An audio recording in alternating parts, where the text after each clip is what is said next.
श्रीमती प्रियंका गांधी वाड्रा। मैं प्रियंका गांधी वाड्रा जो लोकसभा की सदस्य निर्वाचित हुई हूँ,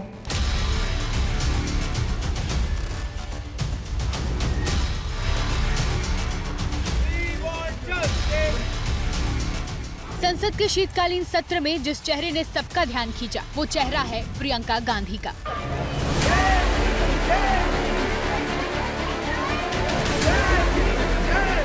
कभी अलग अलग बैग को लेकर चर्चा में रही तो कभी काले कपड़े और काली पट्टी के साथ संसद के सत्र में नजर आई। 2 दिनों से प्रियंका गांधी बाबा साहेब भीमराव अंबेडकर की तस्वीरों के साथ जुलूस में शामिल दिख रही हैं।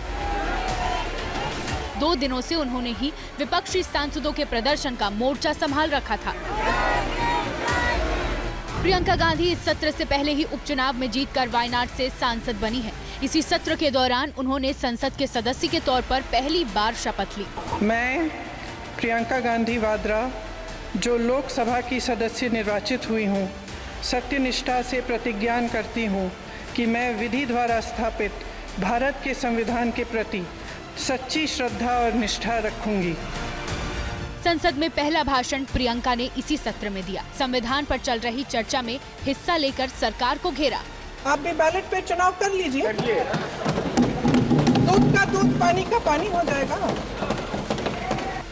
मानो प्रियंका ने इस सत्र के दौरान खुद को नेता के तौर पर स्थापित कर लिया हो। संसद के सदस्य के तौर पर उन्होंने भीड़ में अपनी जगह बना ली है। बांग्लादेश में जो अल्पसंख्यकों के साथ, जो हिंदुओं और ईसाइयों के साथ अत्याचार हो रहा है, उसके खिलाफ इस सरकार को आवाज उठानी चाहिए। शायद यही वजह है कि 1 नेशन 1 इलेक्शन के बिल के लिए जो जेपीसी बनी है उसमें प्रियंका को भी जगह मिली है। 1 नेशन 1 इलेक्शन को लेकर गठित जेपीसी में कुल 39 सदस्य होंगे। 27 सदस्य लोकसभा से जबकि 12 सदस्य राज्यसभा से होंगे। पीपी चौधरी को जेपीसी का चेयरमैन बनाया गया है। पहले ये 31 सदस्य वाली जेपीसी हो रही थी, लेकिन बाद में दोनों सदनों से 8 सदस्य बढ़ा दिए गए। लोकसभा के 27 सदस्यों में से एनडीए के 17 सदस्य हैं। 27 सदस्यों में से 12 सदस्य बीजेपी के हैं। बीजेपी की बांसुरी स्वराज, कांग्रेस की प्रियंका गांधी, एलजेपी आर की शांभवी चौधरी पहली बार की महिला सांसद हैं। एक देश एक चुनाव को लेकर जेपीसी में जब सहमति बन जाएगी तब फिर बिल को सदन में लाया जाएगा। माना जा रहा है कि देश में 2034 से एक देश एक चुनाव का फॉर्मूला लागू होगा।